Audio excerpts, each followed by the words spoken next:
ચલો બધાને very good afternoon.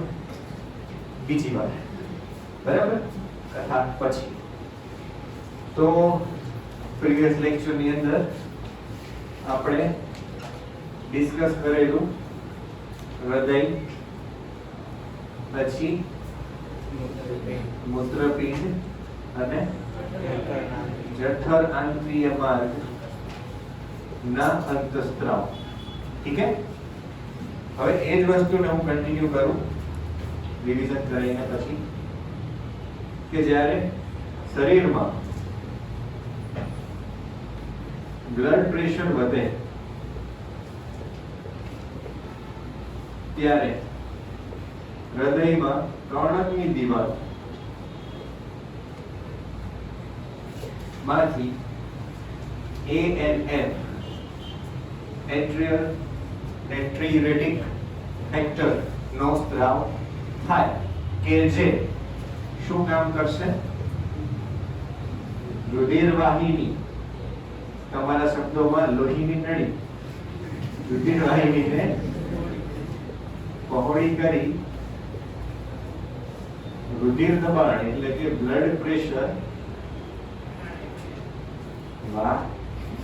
ઘટાડે છે. બરાબર, ઘટાડે છે. હવે બાળક અહીંયા નેક્સ્ટ મૂત્રપિંડની વાત કરીએ. કિડની. ઓકે, કિડનીનું કામ શું છે? રુધિરને શુદ્ધ કરવાનું અને ઉત્સેચક દ્રવ્યો બહાર કાઢવાનું. પણ એ સિવાય એના જક્સ્ટા ગ્લોમેરુલ કોષ માંથી કયો અંતસ્ત્રાવ?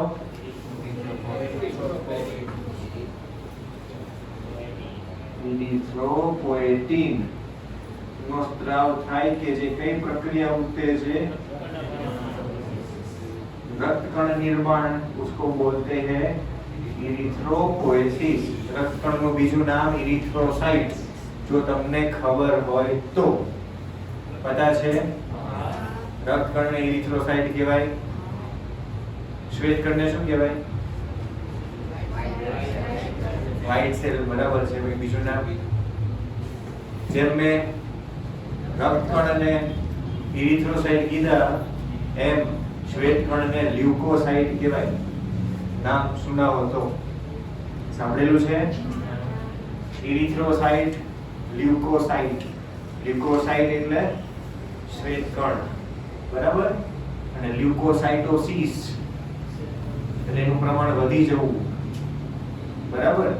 જનરલી શરીરમાં કોઈ પણ ઇન્ફેક્શન લાગે ત્યારે શરીરમાં શું છે? રોગ પ્રતિકારક ઘટકોનું પ્રમાણ કેવું થાય? સામે વધે. બરાબર. અને વ્હાઇટ બ્લડ સેલ શું કામ કરે? રોગ પ્રતિકારકતા તરીકે વર્તે ને? ખબર છે? આવી નથી ખબર? ચેપ્ટર નંબર 18 મારા વાલા મિત્રો, ચેપ્ટર નંબર 18 માં સામેના પેજ ઉપર જ આવે છે. સંગઠિત પદાર્થો એવો ટોપિકનું નામ હશે અને એમાં પહેલું પેરેગ્રાફ RBC, પછી WBC નો પેરેગ્રાફ છે. બરાબર. એની અંદર આવી બધી વસ્તુ આપેલી છે કે WBC છે એ મોટા ભાગે બેક્ટેરિયા અને વાયરસની સામે કામ કરે, રોગ પ્રતિકારક ઘટક તરીકે કામ કરે. ચલો પૂર્વદેવ જઠર આંતરીય માર્ગ, એમાં ગેસ્ટ્રિન, પછી સિક્રેટિન લખીએ. ચલો ને બોલવાની તો હવે મેં વચ્ચે ગાડી ગેસ્ટ્રિન, સિક્રેટિન, કોલેસિસ્ટોકાઇનિન, ગેસ્ટ્રિક ઇન્હિબિટરી પેપ્ટાઇડ. આ બે જઠર વાળા ને, પ્રોપર જઠર વાળા. બરાબર. અને વચલા બે સ્વાદુપિંડ. આવડો એડિશનલ એક એટલે કઈ વધારે યાદ રાખવાની જરૂર છે નહીં. જઠરરસનો સ્ત્રાવ પ્રેરે, સ્ત્રાવ રોકે. અટકાવે, રોકે. It's okay. બરાબર. स्वादुरस ने एना ऊपर काम करशे। ठीक है, टेक्स्ट बुक में જોઈ લ્યો પહેલેથી છેલ્લે સુધી હૃદય, મૂત્રપિંડ અને જઠરાંતરીય માર્ગના અંતઃસ્ત્રાવ એમાં તમને કઈ ડાઉટ લાગે તો મને પૂછી લ્યો અભી હાલ। પ્લેટલેટ એટલે બીજુના વૃદ્ધિ કણિકાઓ બોલો સેન્ટેન્સ બોલો।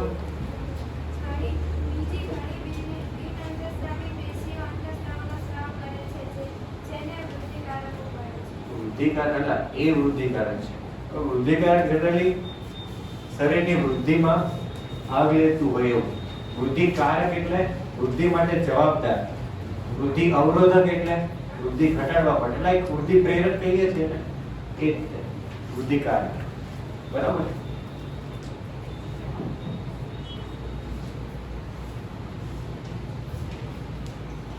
ચલો હવે પેલા મેં તમને આ નામ યાદ રાખવાને કીધા હતા, બરાબર? અંતઃસ્ત્રાવના ગ્રુપ ને બધા કયા ગ્રુપ છે આમાં આપણે પેપ્ટાઇડ અને સ્ટીરોઇડની ક્રિયા પદ્ધતિઓ આજે શીખવાની છે કે કેવી રીતે કામ કરે। એનું મેં તમને ખાલી ડેમો આપેલો કે ભાઈ કેવી રીતે કાર્ય કંડક્ટ થશે। એક છે સીધો અંદર ઘૂસીને કામ કરશે, બીજું વાયા મેસેન્જર કામ કરાવશે, બરાબર? ચલો તો એના પહેલા અમુક ટર્મિનોલોજી છે, અમુક શબ્દો છે જેના વિશે તમને ખબર હોવી જોઈએ। ફોર એક્ઝામ્પલ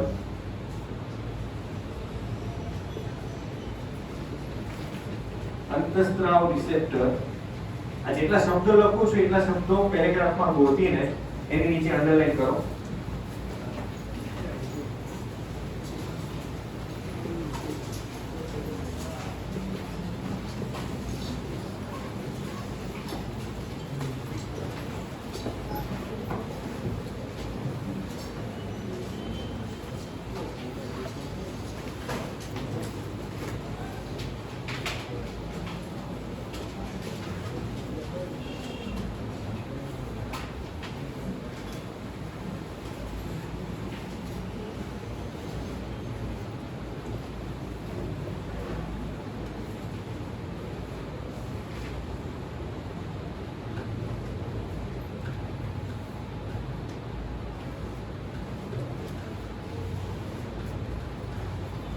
થઈ ગયો આટલું? હવે સમજી લઈએ।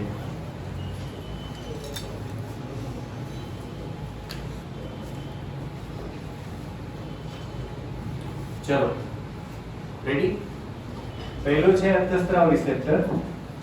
હવે કોઈ બી અંતઃસ્ત્રાવને કોષ ઉપર પોતાની અસર દર્શાવી હોય, બરાબર, તો એક એવું ગ્રાહી સ્થાન આવેલું હોય કે જેની સાથે અંતઃસ્ત્રાવ પોતે જોડાશે।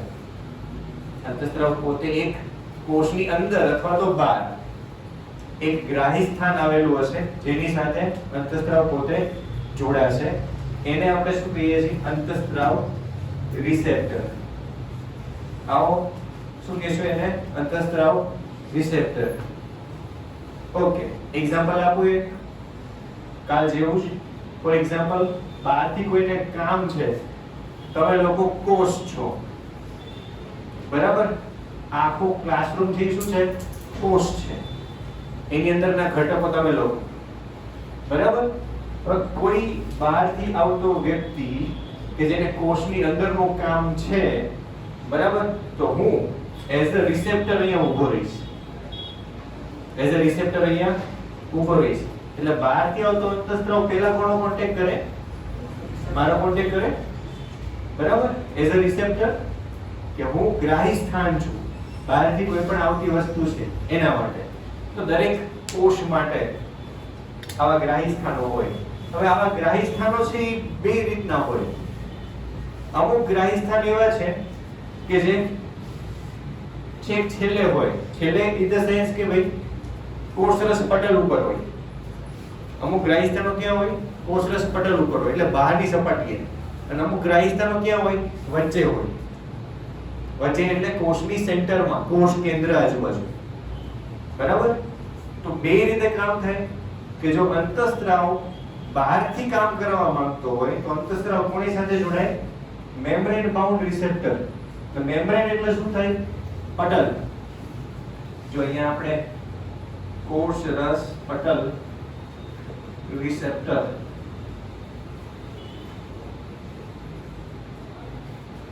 એક કોષ રસ પટલ સાથે જોડાયેલો રિસેપ્ટર, એને આપણે કેવું કહેશું? મેમ્બ્રેન બાઉન્ડ રિસેપ્ટર, કે જે બહારની સપાટીએ છે. અને બીજો ગ્રાહી સ્થાન ક્યાં છે? કોષની વચ્ચે છે. તો એવા રિસેપ્ટરને કેવું કહેશું? કોષાંતરીય રિસેપ્ટર. બરાબર?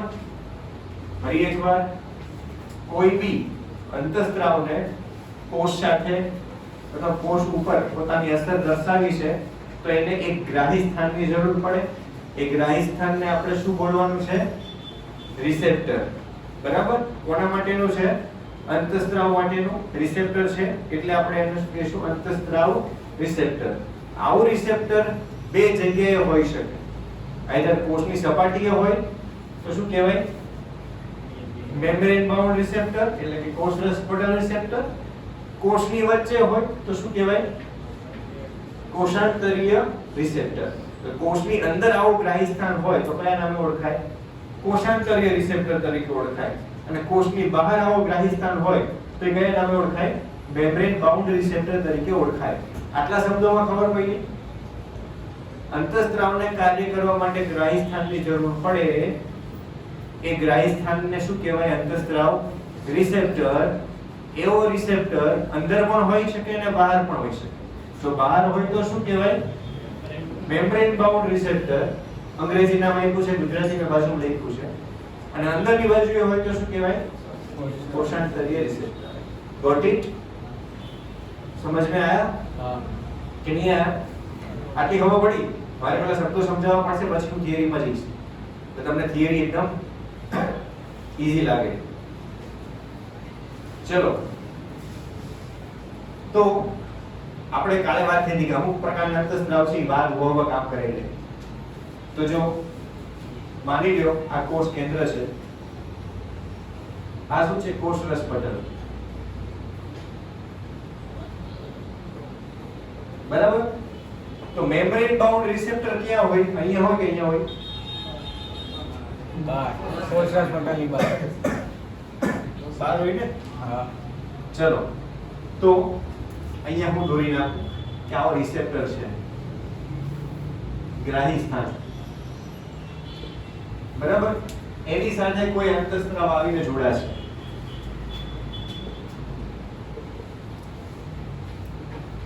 પહેલા તો આ રિસેપ્ટર ક્યાં છે? કોષરસ પટલ ઉપર છે. એટલે આ રિસેપ્ટર કયા નામે ઓળખાય? મેમ્બ્રેન બાઉન્ડ રિસેપ્ટર કહેવાય ને. હવે એની સાથે કોઈ અંતઃસ્ત્રાવ આવીને જોડે. અંતઃસ્ત્રાવ કોની સાથે જોડાય? મેમ્બ્રેન બાઉન્ડ રિસેપ્ટર સાથે જોડાય એટલે આ બેનો સમૂહ બને. એ બેના સમૂહને શું કહેવાય? અંતઃસ્ત્રાવ રિસેપ્ટર સંકુલ. કે અંતઃસ્ત્રાવ છે એ આવીને રિસેપ્ટર સાથે જોડાઈ ગયો તો હવે એને શું કહેવાશે? અંતઃસ્ત્રાવ રિસેપ્ટર સંકુલ. બહાર જોડાણો છે અંતઃસ્ત્રાવ, એટલે અંતઃસ્ત્રાવ પોતે અંદર નહીં જાય. જોજો, હવે થોડી કાલની થિયરીમાં આપણે પાછા જઈએ કે અંતઃસ્ત્રાવ બહારના ભાગે જોડાયો છે એટલે અંતઃસ્ત્રાવ અંદર જવાનો નથી, પણ કાર્ય ક્યાં કરવાનું છે? અહીંયા. બરાબર? કાર્ય અહીંયા કરવાનું થાય ને, પણ અંતઃસ્ત્રાવ અંદર જતો નથી. તો કોણ જાય છે? તો કે અંતઃસ્ત્રાવ છે એ પોતાનો મેસેન્જર મોકલે, એટલે કે સંદેશાવાહક મોકલે. અને સંદેશાવાહક અહીંયા જઈને કાર્ય કરાવે. સંદેશાવાહક અંદર જઈને કાર્ય કરાવશે. બરાબર? એમાં સાયક્લિક AMP ની બધા આવશે. Adenosine monophosphate cyclic. હમણાં કહું છું, આખા નામ લખાઈ દઈશ. પણ સંદેશાવાહક તરીકે સાયક્લિક AMP છે, કેલ્શિયમ છે, આવા ઘટકો છે એ સંદેશાવાહક તરીકે વર્તે. કોના સંદેશાવાહક તરીકે? અંતઃસ્ત્રાવના સંદેશાવાહક તરીકે વર્તશે. બરાબર? આ થઈ ગયું મેમ્બ્રેન બાઉન્ડ રિસેપ્ટર, કે બહારથી અંતઃસ્ત્રાવ કેવી રીતે કામ કરે એની વાત. બરાબર?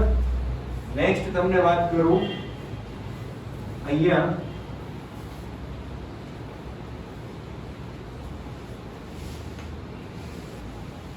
તો તો જો સેમ આકૃતિ, આ કોષ કેન્દ્ર, આ કોષરસ પટલ, પણ હવે રિસેપ્ટર ક્યાં આવેલા છે? કોષની અંદર. હવે રિસેપ્ટર ક્યાં આવેલા છે? કોષની અંદર. તો એ કયો રિસેપ્ટર છે? કોષાંતરીય રિસેપ્ટર. માની લ્યો કે આટલામાં ક્યાંક ગોઠવી દો, અથવા તો અહીંયા ગોઠવી દઈએ કે જે ડીએનએ ઉપર કામ કરવાનું હોય. ચલો, તો અંતઃસ્ત્રાવ છે જે બહાર હતો,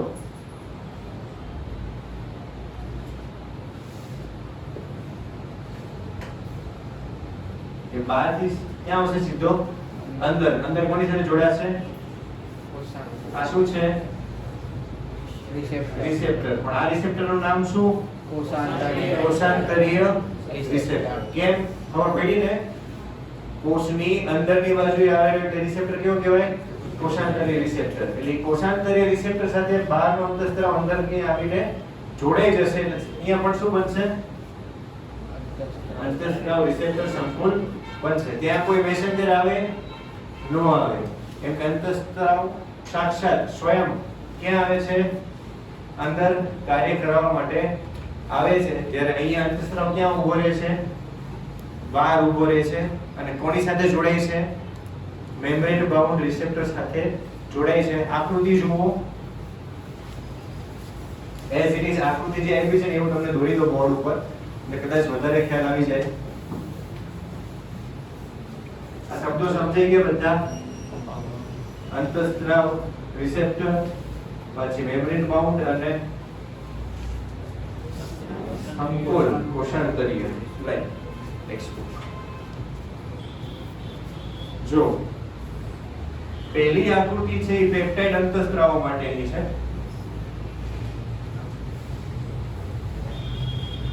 અહીંયા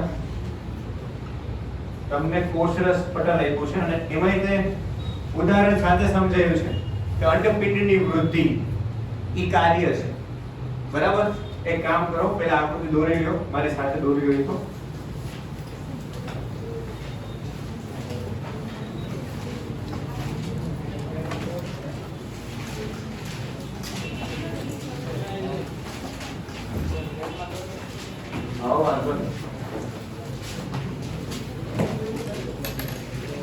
આકૃતિ દોરવી જરૂરી આવશે.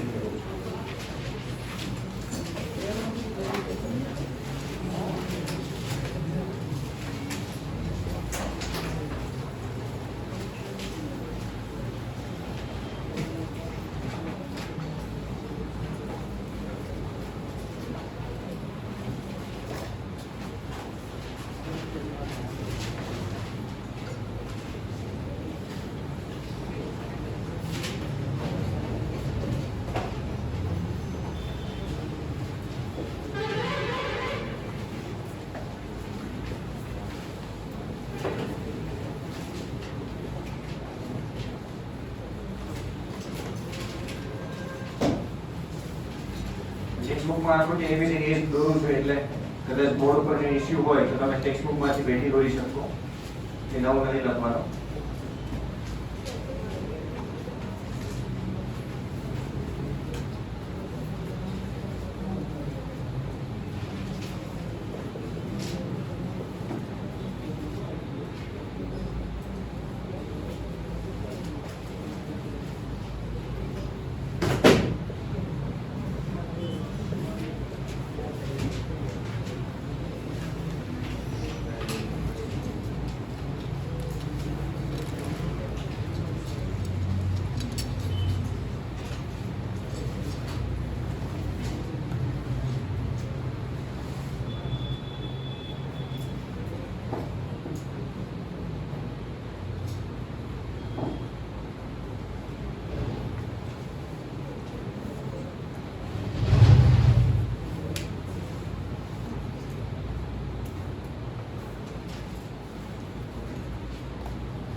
એમ કરશો એમ લખો.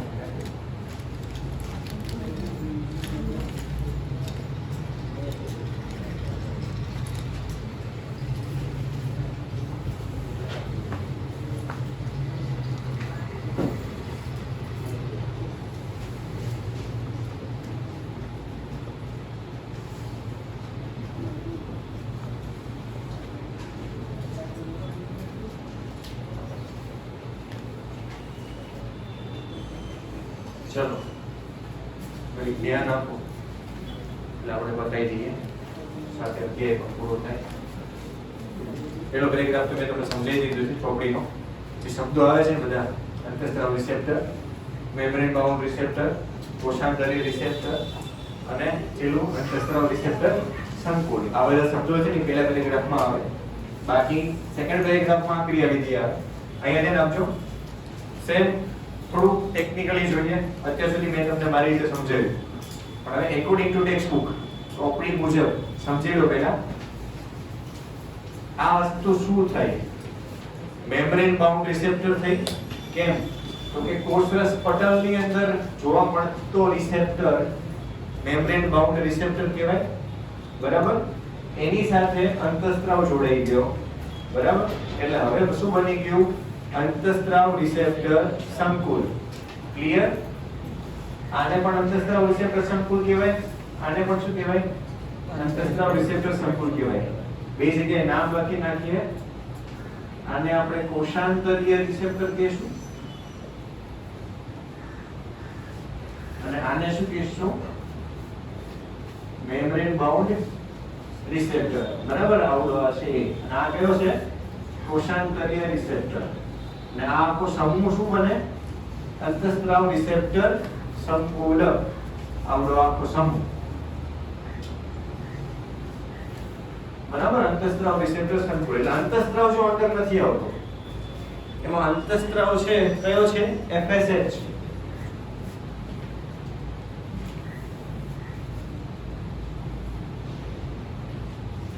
Follicle stimulating hormone. બરાબર? અને અહીંયા કયો છે? ઈસ્ટ્રોજન.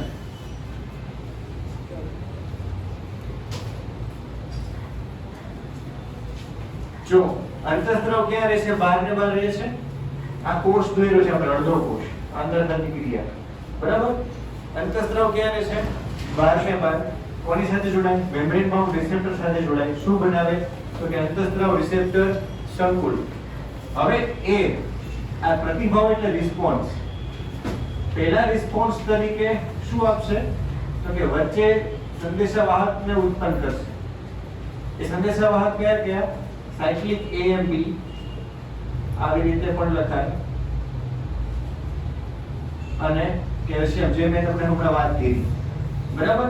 એ લોકોને પોતાનો પ્રતિભાવ આપી દેશે. કોને? દ્વિતીય સંદેશાવાહકોને.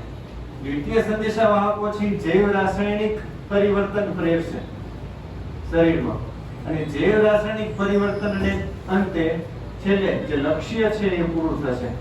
લક્ષ્ય શું છે? અંડપિંડની વૃદ્ધિ. ડાયરેક્ટ છે એ લક્ષ્ય પૂરું નહીં થાય, વાયા. કેમ કે અંડપિંડની વૃદ્ધિ ડાયરેક્ટ ન થાય. અંડપિંડની વૃદ્ધિ થવી એ દેહધાર્મિક રિસ્પોન્સ થયો, પણ એના માટે જરૂરી રાસાયણિક ફેરફારો એ શું થયું? જૈવ રાસાયણિક રિસ્પોન્સ થયો. આ પ્રતિભાવ જેટલી જગ્યાએ લખ્યું છે ત્યાં શરીરમાં ચેન્જીસ થાય જે તે કાર્ય થવા માટે. કાર્ય કયું કરવાનું છે? અંડપિંડીય વૃદ્ધિ. તો લોજિક અને મોરલ એટલું જ કે અંતઃસ્ત્રાવ અંદર આવ્યો. અંતઃસ્ત્રાવ ના, ક્યાં છે? બહાર છે ને. મેમ્બ્રેન બાઉન્ડ રિસેપ્ટરમાં અંતઃસ્ત્રાવ બહાર ઊભો આની મદદથી કામ કરાવે. ખબર પડી? હવે અંડપિંડની વૃદ્ધિ થવી એ લક્ષણ એ કાર્ય છે અને એ કાર્ય બહાર ઉભા થઈ ગયું. ઠીક છે? પેપ્ટાઇડ આવી રીતે કામ કરે. એની ઓપોઝિટ ઇસ્ટ્રોજન, જોજો FSH ને ઇસ્ટ્રોજન. ઇસ્ટ્રોજન છે સ્ટીરોઇડલ છે, મેમ્બ્રેન બાઉન્ડ રિસેપ્ટર એકય નથી, કોષની અંદર રિસેપ્ટર છે. શું કહેશું? કોષાંતરીય રિસેપ્ટર. તો એ ઇસ્ટ્રોજન કોષની અંદર દાખલ થશે અને કોષની અંદર રહેલા રિસેપ્ટર સાથે જોડાય. હવે આને શું કહેવાય? અંતઃસ્ત્રાવ રિસેપ્ટર સંકુલક. જેમ સામે ભાઈનું તો એમ અહીંયા ભાઈનું. ઇસ્ટ્રોજનનું મેઇન કાર્ય શું છે? પ્રોટીન સિન્થેસિસ, પેશીની વૃદ્ધિ અને વિભેદન. બરાબર? કોષની અંદર દાખલ થયું, કોષની અંદર કોષ કેન્દ્રમાં શું હોય? ડીએનએ હોય. ઇસ્ટ્રોજન ડીએનએ ઉપર સીધી અસર કરે. ડીએનએ માંથી શું બનાવે? mRNA બનાવે. જો જનરલી તમને ખ્યાલ નહીં હોય પણ કહું છું, આટલા કદાચ બાયોમોલિક્યુલ્સમાં આ વસ્તુ આવી ગઈ હોય તો ડીએનએ માંથી તમારે ડીએનએ બનાવો છે તો આ પ્રક્રિયાને કહેવાય સ્વયંજનન. ડીએનએ માંથી તમારે mRNA બનાવો છે તો આ પ્રક્રિયાને કહેવાય પ્રત્યાંકન. અને mRNA માંથી તમારે પ્રોટીન બનાવવું છે તો આ પ્રક્રિયાને કહેવાય ભાષાંતર. આ જીનેટિક્સમાં આ ક્રમ બેઝિક આવે. આવી રીતે આપણા શરીરમાં થતું હોય. ડીએનએ માંથી ડીએનએ બને, ડીએનએ માંથી mRNA બને, ને mRNA માંથી શું બને? પ્રોટીન. એટલે ત્રણ પ્રોસિજર છે જે જેનેટિક સાયન્સની મોસ્ટ ઇમ્પોર્ટન્ટ પ્રોસિજર છે. સ્વયંજનન, પ્રત્યાંકન અને ભાષાંતર. તો જો અહીંયા બધું જ થાય છે.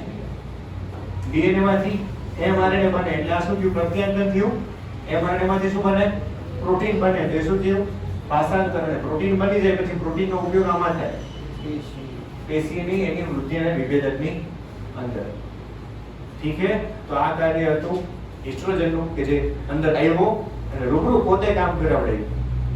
બરાબર? તો આ પદ્ધતિ કોની થઈ? સ્ટીરોઇડલ હોર્મોનની પદ્ધતિ થઈ. ટેક્સ્ટ બુકમાંથી વાંચી જાઓ. પેલા વચ્ચેના ચાર છે એ લિસ્ટ જોઈ લ્યો. બરાબર? અને આખો ક્વેશ્ચન જે તમારે 4 માર્કમાં આકૃતિ સહિત ગણતરી રાખવી. બરાબર? એનું વેઇટેજ 4 માર્કનું તમે આકૃતિ સહિત ગણતરી રાખી શકશો. ઠીક છે? ડાઉટ હોય તો કયો. બિલકુલ.